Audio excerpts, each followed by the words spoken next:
সকালে মাঠে নামছে ফুটবলের অন্যতম শক্তিশালী দল ব্রাজিল কোস্টারিকার বিপক্ষে। এর আগে দু দলে দেখা হয়েছে সর্বমোট 12 বার। এই 12 ম্যাচের মুখোমুখি লড়াইয়ে ব্রাজিল জয়লাভ করেছে 10টিতে, বিপরীতে কোস্টারিকা জয়লাভ করেছে 1টিতে এবং ড্র হয় 1টি ম্যাচে।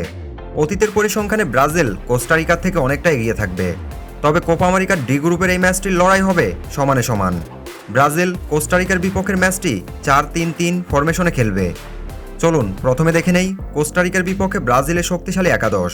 তারপর দেখব আপনি টিভি, মোবাইলে লাইভ যেভাবে ম্যাচটি দেখতে পারবেন তা নিয়ে আলোচনা করব। ব্রাজিলের গোলবারের নিচে প্রথম পছন্দের গোলরক্ষক অ্যালিসন বেকারকে দেখা যাবে।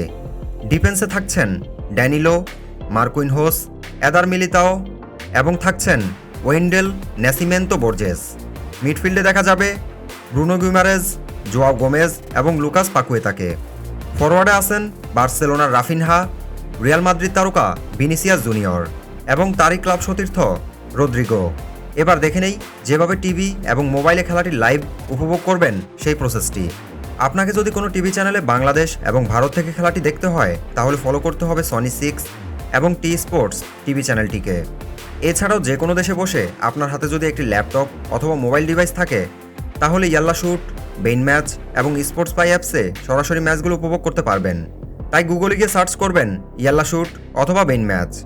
যে কোনো একটি ওয়েবসাইটে ঢুকে সরাসরি ম্যাচগুলো দেখা যাবে, অথবা মোবাইল অ্যাপস স্পোর্টস পাই ডাউনলোড করে খুব সহজে ঝামেলা ছাড়া দেখতে পারবেন যে কোনো জায়গায় বসে। এগুলো তো যদি না হয় তাহলে ম্যাচ চলাকালীন ফেসবুকে ম্যাচটি লিখে সার্চ করলেও সরাসরি দেখার সুযোগ রয়েছে। তো বন্ধুরা, তারপরও যদি ম্যাচগুলো দেখতে সমস্যা হয় তাহলে আমাদেরকে কমেন্ট করে জানাতে পারেন, সঠিকভাবে দেখার সুযোগ করে দিব আমরা। ধন্যবাদ।